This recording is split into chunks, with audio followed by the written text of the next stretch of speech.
So the last time we completed the 11th chapter of the Bhagavad-Gita. And when we completed the 11th chapter of the Bhagavad-Gita, Krishna concluded by saying, Bhaktya tva ananya shakya aham evam vido Arjuna jnatum drashtum cha tatvena praveshtum cha parantapa. Only by undivided devotional service can I understood as I am, and standing before you and thus be seen directly. Only in this way, through devotion, can you enter into the mysteries of my understanding. And he concludes by saying, Mat karma krit mat paramo mat bhakta sangavarjitah nirvair sarva bhuteshu yasa mamiti pandava. My dear Arjun, one who is engaged in my pure devotional service, free from all the contaminations of previous activities and from mental speculation, who is friendly to all living entities, certainly he comes to me. So with that, Krishna now begins the process of understanding the 12th chapter of the Bhagavad-Gita. So the 12th chapter of the Bhagavad-Gita is one of the most important word chapters in the entire Bhagavad-Gita. In fact, I often tell people that if they really want to increase their devotion, they should learn this 12th chapter by heart and they should chant it at least once a day. That is the beauty of the Bhagavad Gita. And you can see if you do that, your devotion will keep increasing. The 12th chapter of the Bhagavad Gita is divided basically into three sections. The first section, which I'm going to cover today, I hope, deals with should we worship Krishna in the form as Krishna, or should we worship him as the all-pervading, inconceivable, non-manifest Brahman? This is what is going to be covered today. After that, we come to the second section of the 12th chapter, which deals with what is called the ladder of devotion, where Krishna gives different permutations and combinations. He gives different alternatives. He gives you options depending upon what is your proclivity. He gives you different alternatives to pursue so that you may become united with him. It is called ladder of devotion, but I like to call it the garland of devotion, because each path is not unique in itself or exclusive of the others, and all of them are important. The last section of the Bhagavad Gita deals with the description of the devotee of Krishna, who Krishna considers to be his devotee and who is very dear to me. Yo mad bhaktaha samay priya. In this third section of the Bhagavad Gita, these last few verses are known as Amrita Ashtakam. Amrita Ashtakam because in the last verse, it clearly states that it is Dharma Amritam, that this is the nectar of Dharma. So today we shall begin with the first section of the 12th chapter of the Bhagavad Gita. Now Krishna has revealed to Arjun by giving him mystic vision, Divya Drishti. He has given him the vision of seeing the cosmic universal form. And in seeing this cosmic universal form, He's taken Krishna from wonderment to fear and finally to devotion. And then, having done that, he says, it is through devotion you shall know me as I am. And thus he continues here in the 12th chapter about devotion. This is the heart of the Gita. It is my personal recommendation that if you learn it by heart and chant it once a day, your devotion to Krishna will increase by leaps and bounds. So having seen the various forms of Krishna, from cosmic universal form to the form of Vishnu to the form of Krishna, Arjuna inquires from Krishna. Arjuna vacha evam satata yukta ye bhaktastvam paryupasate ye chapya aksharam avyaktam tesham ke yogavittamaha. Which is considered to be more perfect?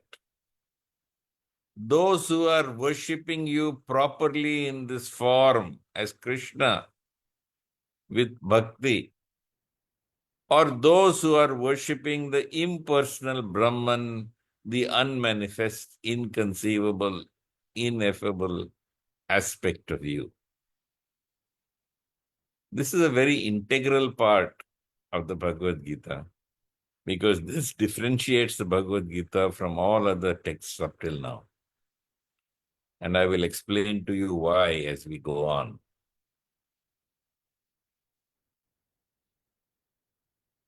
Krishna earlier has said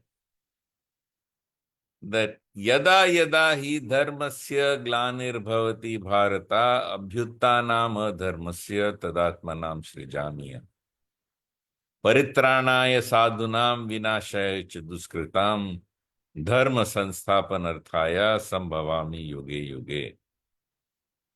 That whenever there's a decline in religion, whenever there's a decline in dharma, and there's a rise of adharma, the principles of the universe that hold it together, at such times does the Lord descend onto this earth.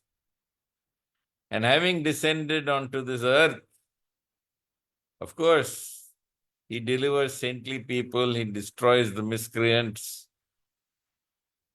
and he re-establishes the principles of dharma, as he has done in this Bhagavad-Gita. When Krishna spoke the Bhagavad-Gita, people were so absorbed in doing what was selfishly salvation-centric, non-violent religions, terrified of the law of karma, that this philosophy contaminated the minds of Arjuna and made it impossible for him to fight the battle of Kurukshetra. So Krishna spoke the Bhagavad Gita to dispel all these false notions of what he thought dharma was, because Krishna considered that to be adharma. And because there was the entire philosophies at that time, the Shramana philosophies and other philosophies also, were salvation-centric. They were concerned more with salvation. Krishna said, you do your dharma, do it for me. And do it for me in a spirit of devotion and renunciation. And you will definitely attain moksha and parabhakti. So Krishna answers here very, very clearly in text number 2 that between worshipping Krishna in the form of Krishna and worshipping the impersonal, unmanifest, absolute, the ineffable, the inconceivable, one who worships Krishna in his personal form is considered by Krishna to be most intimately united with him. Shri Bhagwan Uvacha Maya Veshya Manoya Mam Nitya Yukta Upasate Shraddhaya Paryopetas Te Me Yuktatmo Matah. One whose mind is fixed on my personal form, always engaged in worshipping me. How? Shraddhaya Paryopetas. With faith, with transcendental faith. Such a person is considered by me to be most perfect. Faith is very important. Faith in this form of Krishna. Earlier, Krishna has said that ashraddhana purusha dharmasyasya parantapa aprapya mam nivartante mrityu sansara vartmani. That if you don't have faith, you cannot continue on this path of union with God, and you will go back into the cycle of birth and death. He has also said, Shraddhaval labate jnanam tatparat samyat indriya jnana labdva param shantim achirena adhigacchati. That those who are have full of faith, they, Krishna says, will attain me. They will get spiritual knowledge. So here he says very clearly that between those who worship me without form and those who worship me in this form of Krishna, the difference is that those who worship me in this form of Krishna with transcendental faith, they will come to me. Janma karma cha me divyam evam yo veti tattvata tyaktva deham punarjanma naiti mameti so Arjuna. That one who understands the divine nature of my appearance and activities, on leaving this body at the time of death, he does not return here again. Vita raga bhaya krodha man maya upashritaha bahavo jnana tapasa putamad bhavam agataha. So Krishna has said that such souls, over many, many, many lifetimes, they have become purified. They are devoid of attachment. They are devoid of fear and anger. And having been purified through all the devotion that they have done over the centuries, over the years, over the lifetimes, they now come to me. But Krishna has now, as he comes closer to revealing himself as the ultimate path, Krishna, worship of Krishna with bhakti as the ultimate path, Krishna has declared that he is obtained not through effort.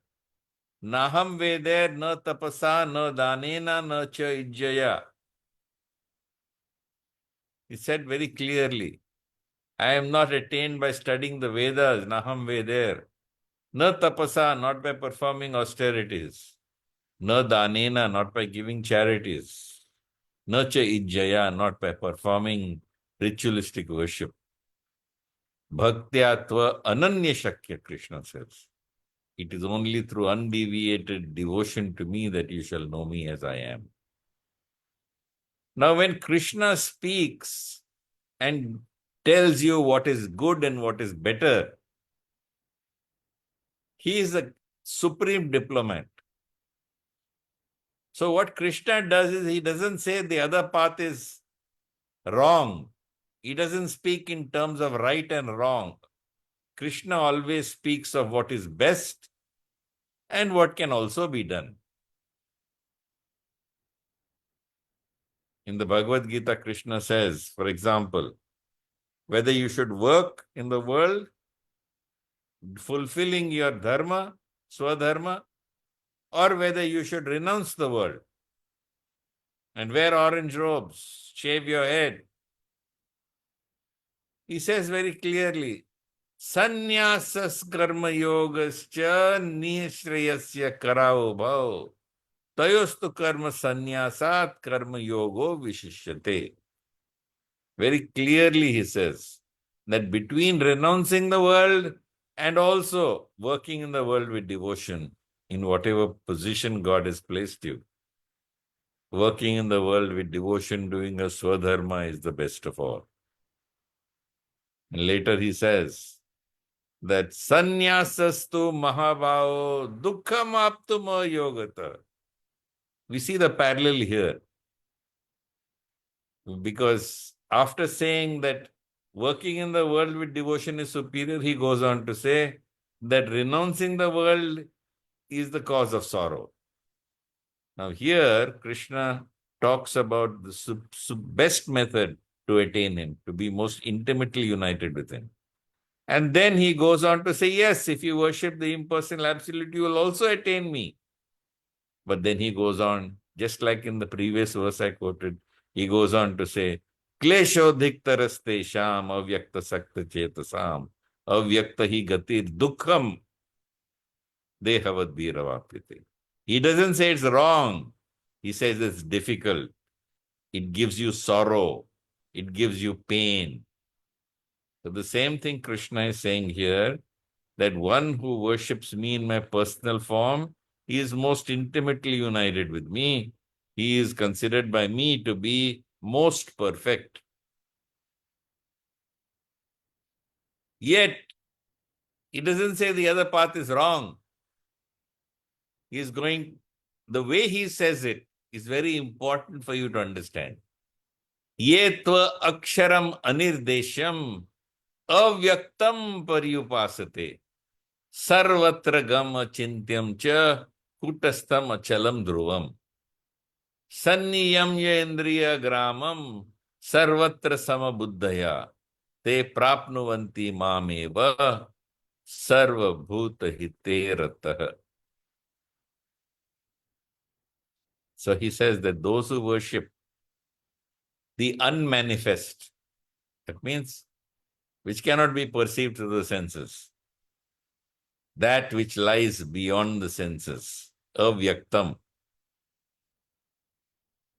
the all-pervading, the inconceivable, the fixed and the immovable, the impersonal conception of this absolute truth.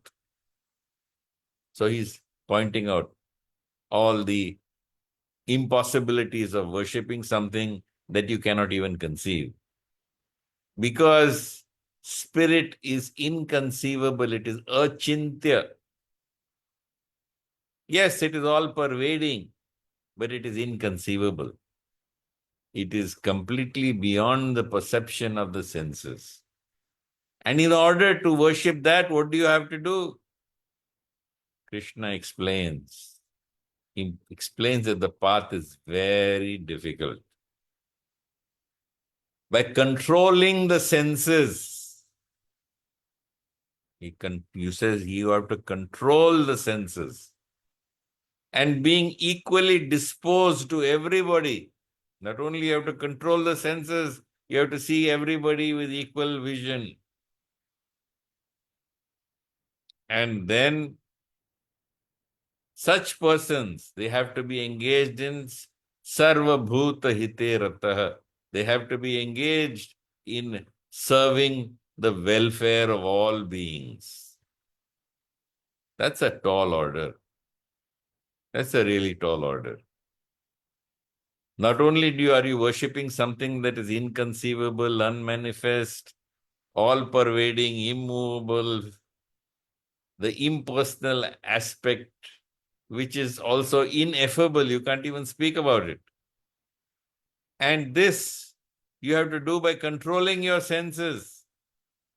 You can't enjoy anything to see, hear, smell, taste, touch. And being equally disposed towards all living entities. Then you will at last, by working for the welfare of all, attain me.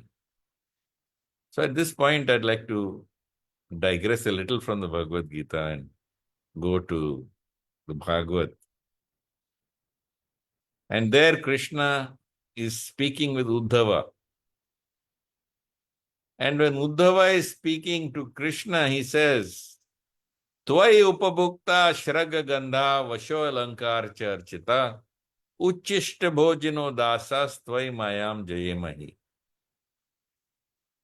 He says, "Oh Krishna, you are so kind to us that simply by offering unto you first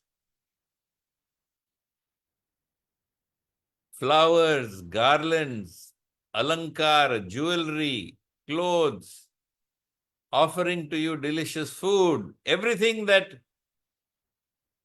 will pleasure the senses, everything that pleasures the senses. When we next partake of it, because it is offered to God and it remains, the only thing that remains is your remembrance of the Lord, and therefore that becomes prasad. And by enjoying that prasad, he says, we are protected from Maya. So I want you to compare that with this, which says controlling the senses. There Krishna says, offer everything to me, remember me through that offering when you enjoy it, and you will be protected from illusion. And here he says, control all the senses, become equally disposed to me, be engaged in the welfare of all, and at last you will achieve me.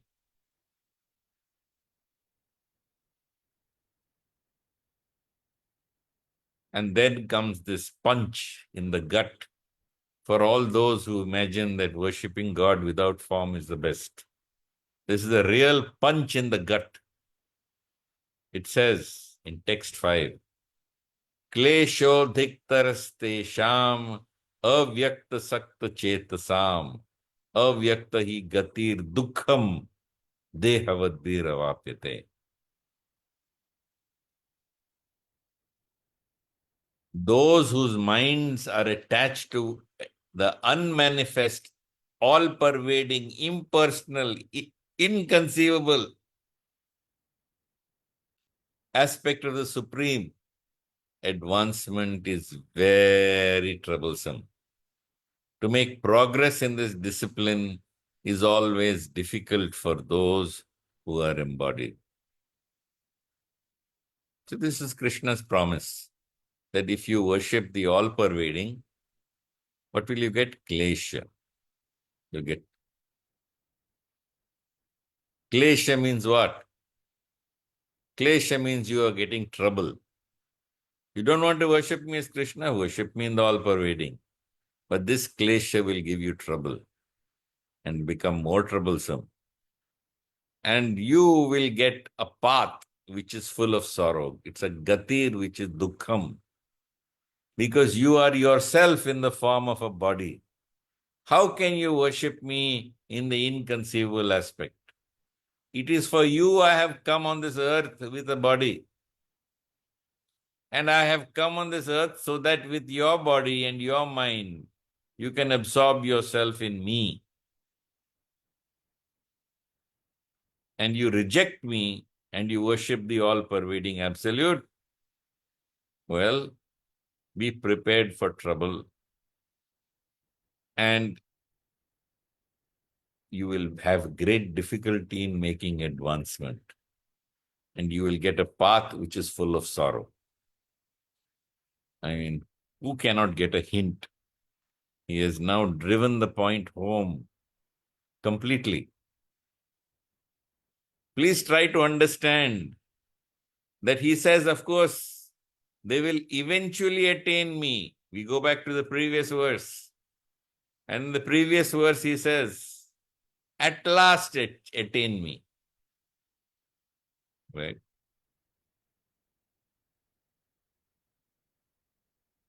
So those who worship me in that form will at last attain me. But when? Krishna has already said that. Bahunam janmanam ante jnanavan mam prapadyante vasudeva sarvam iti sa mahatma sudurlabha. So if you worship God in the impersonal, absolute, inconceivable, all-pervading aspect, then, my friend, not only will you get trouble, not only will you get the path full of sorrow, but you will take a long, long, long time. Bahunam janmanam ante jnanavan mam prapadyante vasudeva sarvam iti sa mahatma sudurlabha. And such a person who eventually attains Krishna is very rare.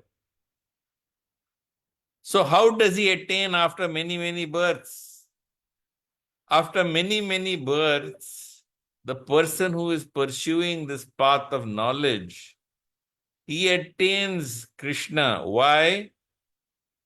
Because eventually he comes to attaining Gyan, which is Yaj Jnatva na Punarmoham Evam Yasyasi Pandava Sarva Bhutani Asheshani Drakshasya Atmano Athomai. So what happens?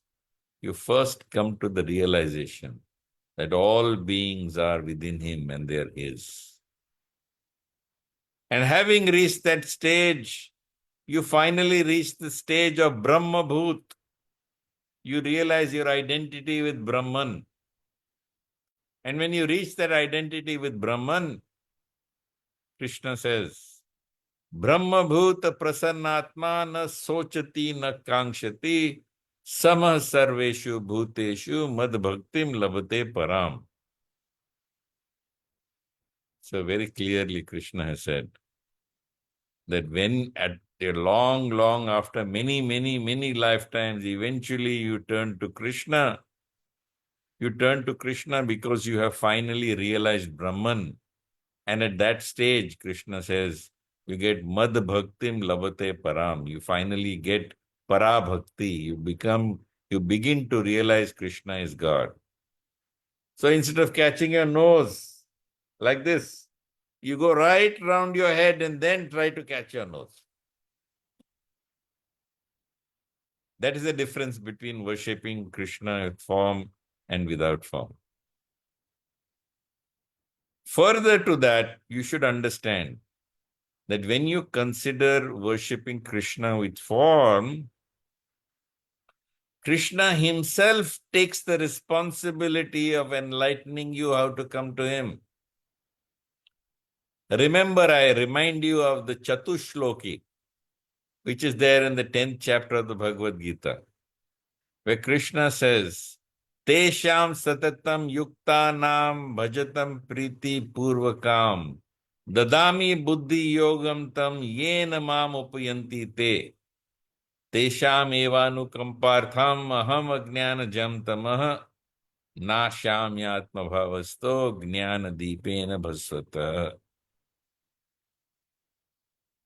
Krishna says very, very clearly that if you are constantly engaged in worshipping me, I give you that knowledge by which to come to me. Seated in your heart with the shining lamp of knowledge, I destroy the darkness born out of ignorance.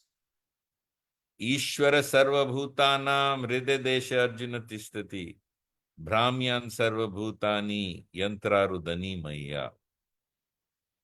I am seated in your heart and I am taking you onward towards your destiny. You are merely seated in a machine made of material energy. And what does he require from you? Tam eva sharanam gaccha sarva bhavena bharata tat prasadat param shantim sthanam prapshishi shashvatam. I'm going to borrow a little from Ramanujacharya's followers and their idea of what we call as Markat Kishore Nyaya and Marjar Kishore Nyaya. The path of the baby monkey and the principle that maintains the survival of that baby monkey, and the path of the baby cat, the kitten, and its survival. Have you seen monkeys jumping from tree to tree with their baby clinging on to them for dear life? The baby monkey is entirely oblivious of the safety of the child. But the baby monkey has to cling with every little bit of effort so that it doesn't fall from its mother's body. And it clings to the mother's body, clings to the mother's fur, as the mother monkey jumps from one tree to another. This, my friends, is the path of worshipping Krishna as the impersonal, absolute, inconceivable, all-pervading, ineffable Brahman. Then there is the path which we call as the Marjara Kishore Nyaya, the principle that determines the kitten survival. In the kitten survival, what does the kitten do when the cat picks up the kitten? Kitten does nothing. It simply surrenders to its mother. And the mother holds the kitten by the scruff of its neck and carries it safely from one place to another. So if you worship the all-pervading, impersonal, absolute, inconceivable, you control the senses. You become equal vision towards all. And then engage in the welfare of all living entities. So that after many, many lifetimes, Bahunam Janmanam Ante Jnanavan Mam Prapadyante. You come to Krishna. How? Because finally you have attained Brahman. And having attained Brahman, Brahma Bhuta Prasannatma na sochati na kanshati samah sarveshu bhuteshu mad bhaktim labate param. Whereas Krishna, not only you can enjoy the objects of the senses after offering them to Krishna as prasad, Tvayopabhukta, Krishna, Arjuna, Uddhav says, Shraga Gandha, Vasholankar Archita, Uchishta Bhojano Dasas Tvai Mayam Jayemahi. Further, Krishna says that it doesn't matter, you may be the most sinful amongst all sinners, but I will rescue you. Because he says, Api chet sudracharo bhajate ma mananya bhak, sadhu revasa mantavya samyak vyavasito hi saha. Shipram bhavati dharmatma shashvat shantim nigacchati kaunteya pratijanahi name bhaktya pranashyati. So you may be the greatest sinner of all sinners. It doesn't matter where you are born. It doesn't matter what your gender is. It doesn't matter where you have taken birth. He says, Mam hi partha vyapa shritya tepi syupapa yonaya. Striyo vaishyas tatha shudras tepi yanti paramgati. So, in this lifetime itself, you will attain moksha, parabhakti, and union with God. All that becomes simple. Ante kale chama meva smaran muktva kalevaram. Yah prayati samad bhavam yati nasti atara asamshaya. That if you simply remember me at the time of death, you will come to me without fail. Or else you can shut off all the 9 gates of the body, plan the timing so that you go in all the specific timings that are laid down in the scriptures. And then you can shutting all the 9 gates, bringing your pran to the top of your head by loudly chanting Om. Do Ichhamaran, which is an impossibility for most people. It's advanced yogic Maran. Whereas with Krishna, all this is made simple. It is possible in this life. You don't have to deny yourself in this life the pleasures of the senses. You simply have to surrender to the Lord. One is you do it by grace, the grace of God, which is like the kitten being carried by Krishna back to Godhead. And the other path, the impersonal path, is the path of the baby monkey, where you have to make tremendous effort. And even then, there are many, many lifetimes before you get into this, and then come back to the same conclusion, worship Krishna. So with this, I will conclude today's session, and we'll do the second section of the 12th chapter next time. Are there any questions, comments?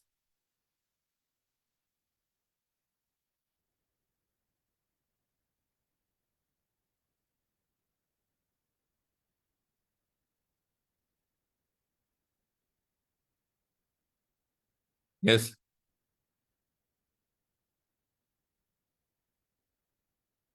All right. Then I will conclude today's session.